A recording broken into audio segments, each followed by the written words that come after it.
Ya, saya lanjutkan ya. Eh, di buku itu banyak sekali yang salah ya.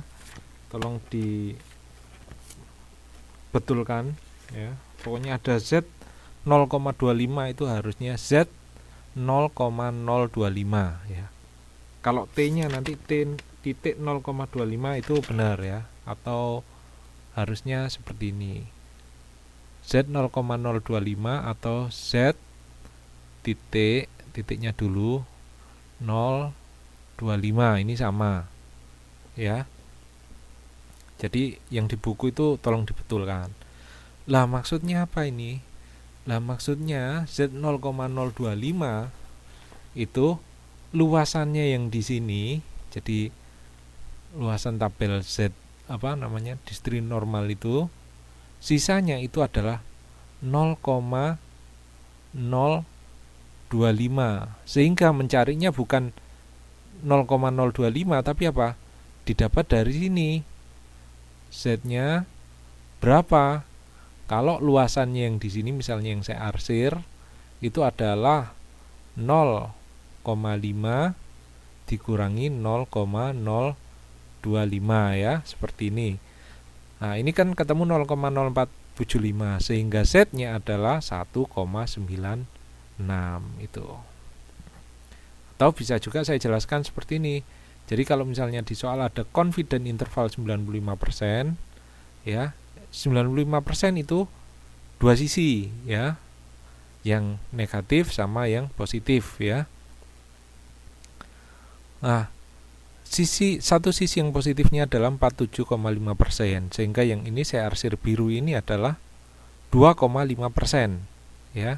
Kan luas totalnya adalah 0,5 atau 50%. Nah, ini Z 0,025. Itu maksudnya.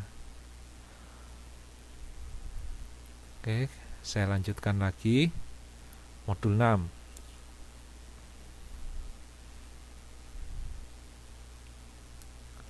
Di mana ini? Oh, ini sudah. Sekarang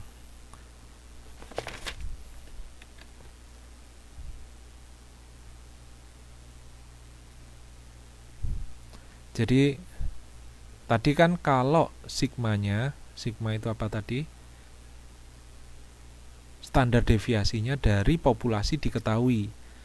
Kalau kita kalau dalam soal atau kita menjumpai dalam soal standar deviasinya tidak diketahui, maka kita menggunakan tabel T. Ya, tabel T itu sebenarnya sama dengan tabel Z, distribusi normal, tapi tabel T itu untuk N yang kecil ya, jumlah N-nya yang kecil. Nah, kalau Z itu sama dengan X min mu dibagi dengan sigma X ya, ini kan masih sama ya rumusnya, X min mu ya, rumusnya kan cuman ini aja, nggak banyak ya, sigma X. Maka untuk T ya sama, X min mu sama dengan S akar N ya, hampir sama kan, jadi gampang hafalkannya. Nah, dengan derajat kepercayaan 95%, ini bukan 0,25 tapi 0,025 ya. Nah, kalau menggunakan tabel T, mu sama dengan X plus minus T 0,025 ya. Ya, tolong dibetulkan. S akar N hampir sama. Contoh, dari sebuah kelas yang besar ya, ini kelas yang besar, maksudnya mahasiswa banyak, diambil sebuah sampel 4 buah ya, cuma 4 saja. Nilainya 64, 66, 89 dan 77. Nah, ini kan sigma populasinya, standar deviasi populasinya tidak diketahui. Tidak diketahui. Berapa nilai rentang untuk kelas tersebut dengan derajat kepercayaan 95% ya. Atau misalnya kalau ini soalnya bisa saya tanya gini, hitung nilai rentang kelas tersebut dengan error sampling 5%. Boleh seperti itu.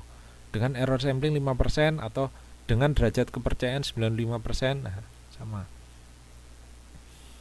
Nah, maka penyelesaiannya N sama dengan 4 ya. Nah, terus nanti kalau menggunakan T itu ada namanya derajat kebebasan atau degree of freedom. Ya. Derajat kebebasan itu adalah N-1. Ya, ini rumusnya N-1. Jadi kalau N-nya 4 berarti 4-1 sama dengan 3 derajat kebebasannya. Kemudian X-barnya kan gampang ya. Ini rata-ratanya adalah 64 tambah 66 tambah 89 tambah 77 bagi 4, ketemu 74 ini. Nah, terus kan yang sigmanya tidak diketahui. Nah, kita bisa mencari S ya.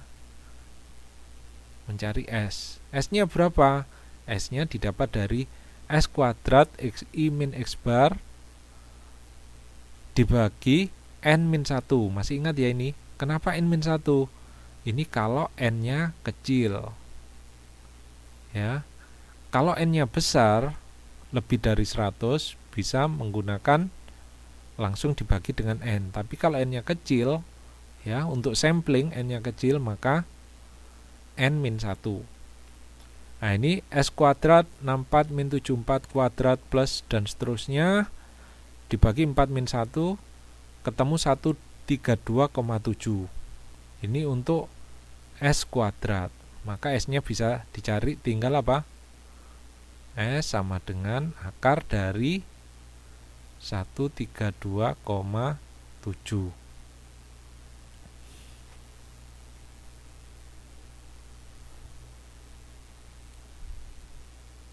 Nah, kemudian T-nya 0,025 ya. T 0,25 kalau dari tabel T, coba dilihat tabel T. Sudah lihat semua tabel T? Nah, kalau dilihat dari tabel T, perhatikan one tail ya, one tail. Maksudnya ini satu sisi. Lah, kemudian tadi T-nya berapa? 0,025 ya, 0,025. Ini. Kemudian degree of freedom-nya berapa? 3. Ya, dapat dari N-1. Lihat, ketemu adalah 3,182. Berarti untuk T 0,025 itu adalah 3,182. Tinggal dimasukkan. X bar-nya adalah 74 plus minus 3,182 dikali dengan 11,51. Ini dari mana 11,51? Ya ini tadi akarnya 132,7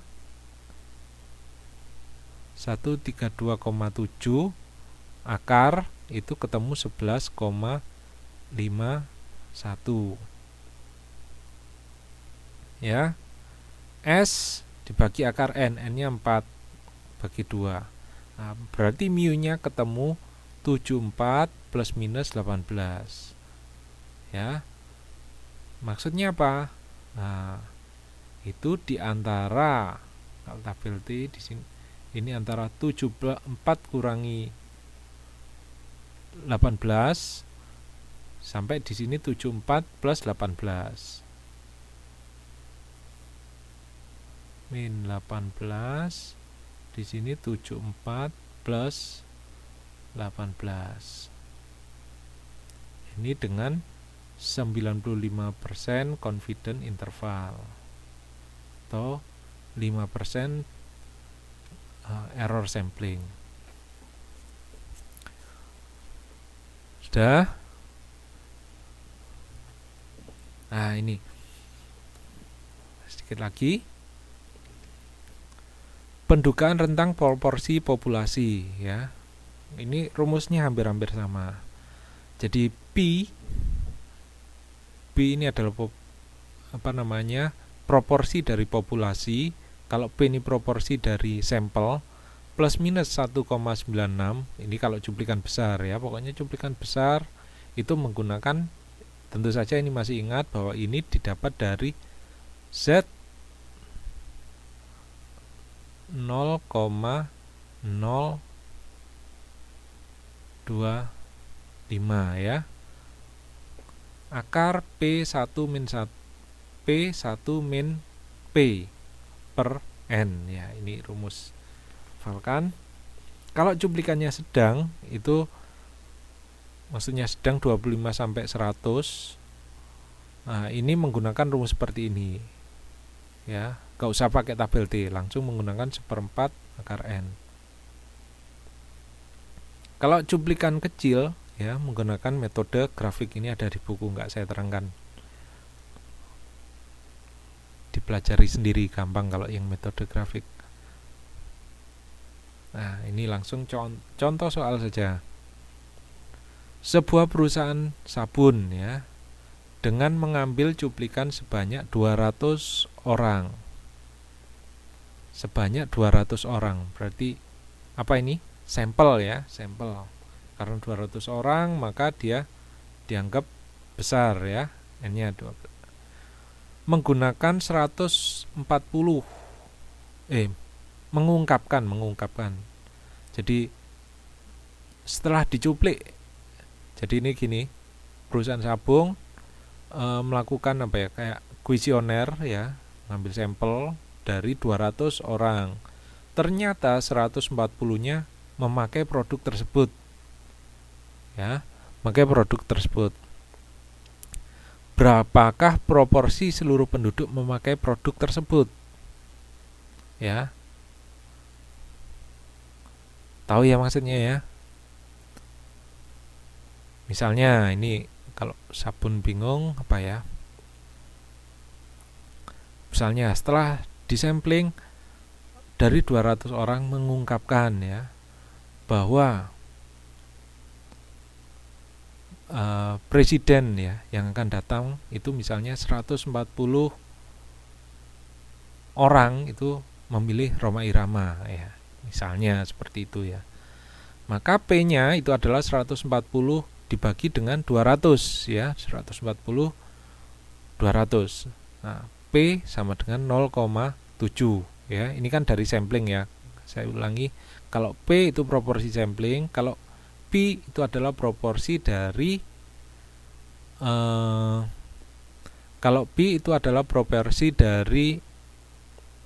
populasi. Sehingga berapa proporsi sesungguhnya ya, kayak yang tadi kan, berapa rata-rata sesungguhnya, berarti kalau yang tadi sama mu sama dengan X bar plus minus 1,96 dan seterusnya itu ya. Kalau yang di sini P sama dengan P plus minus 1,96 ya, 1,96 ini rumusnya, Z,0,025 akar P1 min P ya, dikalikan P1 min P dibagi dengan N. P-nya 0,7 sudah saya cari. Plus minus 1,96 akar P-nya 0,7, 1 min 0,7 ketemu 0,3 dibagi dengan 200. Nah, ini nanti P-nya ketemu langsung seperti ini. Ya. Nah, kemudian pendugaan untuk dua proporsi populasi.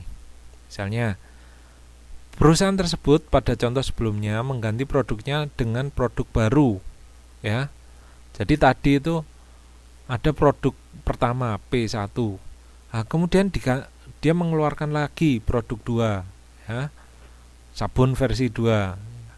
Kemudian mengambil cuplikan lagi, mengambil sampel lagi dari 250 orang. Dari cuplikan tersebut ternyata 180 orang menyatakan menyukai. Ya, 180. Kalau yang tadi kan 200 dari, kemudian 140 menyukai. Ya. Nah, Bentar.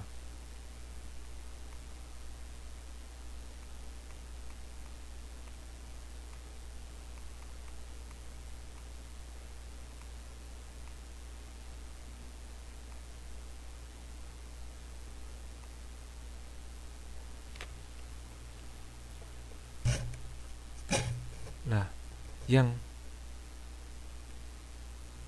tadi yang P2 berapa? P2 didapat dari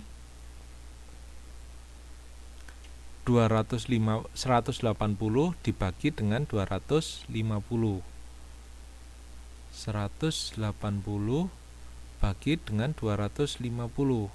Ini ketemu 0,72 ya. Sehingga saya masukkan rumus P1 itu 0,7 ya. Ini P1-nya 0,7, ini dari soal yang pertama tadi 0,7. Saya masukkan perubahan P2 min P1 sama dengan P2-nya 0,72 ya, 0,72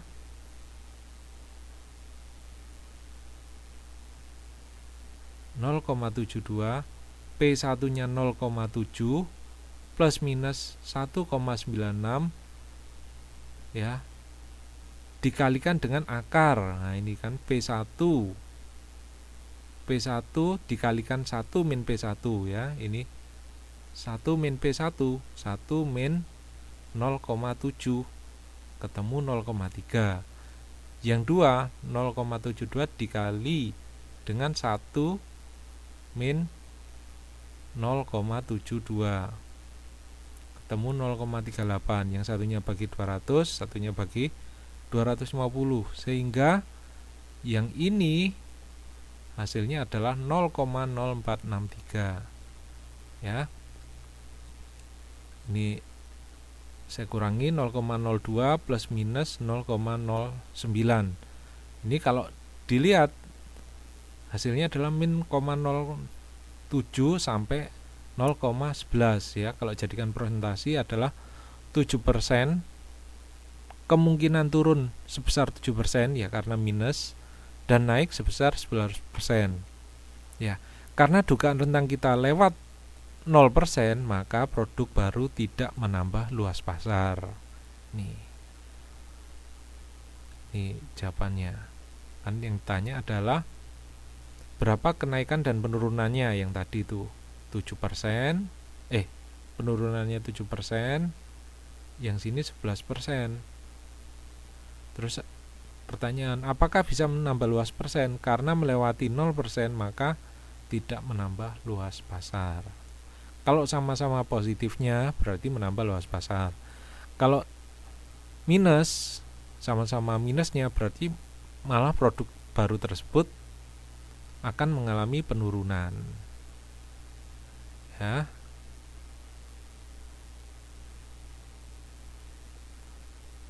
Saya kira untuk yang modul berapa ini? Modul 6 sampai di sini kita latihan saja. Atau kalau